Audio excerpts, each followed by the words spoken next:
আসসালামু আলাইকুম।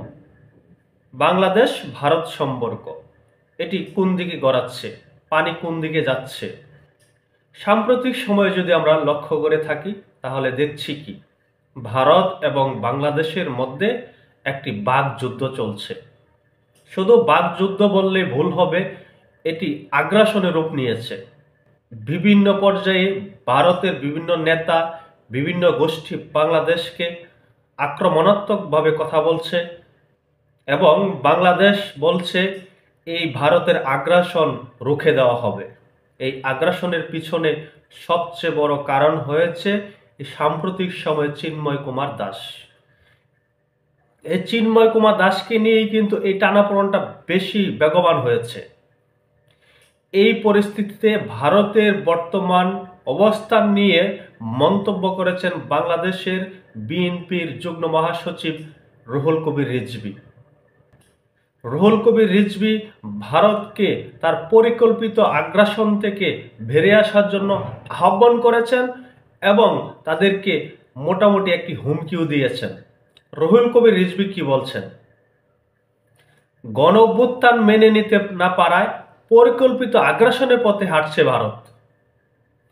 বিএনপির সিনিয়র যুগ্ম মহাসচিব রুহুল কবির রিজভী আহমেদ অভিযোগ করেছেন, রাষ্ট্রীয় পৃষ্ঠপোষকতায় বাংলাদেশের বিরুদ্ধে ক্রমাগত অপপ্রচার চালাচ্ছে ভারতীয়রা। এখানে কিন্তু সরাসরি ভারত রাষ্ট্রকেই বলা হচ্ছে। কিছু ধর্মীয় উগ্রবাদী গোষ্ঠী বিজিবির মদতে বাংলাদেশে অস্থিতিশীলতা ছড়াতে চায়।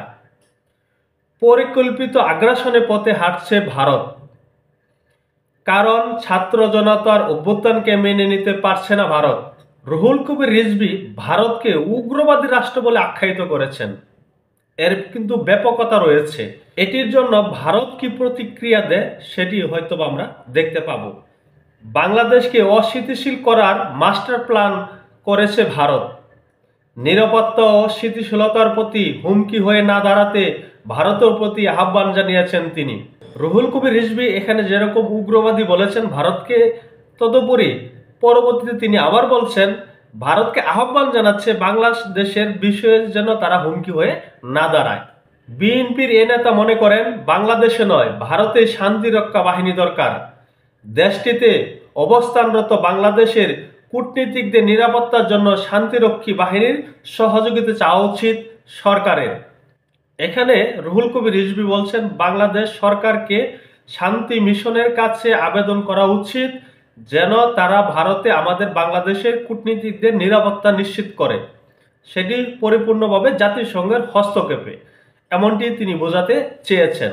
এই যে দেখেন বাংলাদেশ ভারতের সম্পর্ক, এই সম্পর্কর কারণে কে লাভবান হবে, কে ক্ষতিগ্রস্ত হবে সেটি পরের কথা, কিন্তু প্রতিবেশী এরকম যদি আগ্রাসন মনোভাব নিয়ে আমরা থাকি তাহলে আমাদের জন্য ভালো সুফল আনবে না। ভারত যে বাংলাদেশের বিভিন্ন সেন্সিটিভ বিষয়ে হস্তক্ষেপ করার চেষ্টা করে সেটি অবশ্যই আমরা প্রতিবাদ করে এসেছি এবং করে যাব, কিন্তু প্রতিবেশীর সাথে যেন আমরা একটি সম্পর্ক মোটামুটি পর্যায়ে রাখতে পারি সেই বিষয়গুলো আমাদের মাথায় রাখা উচিত বলে আমার ব্যক্তিগত ধারণা।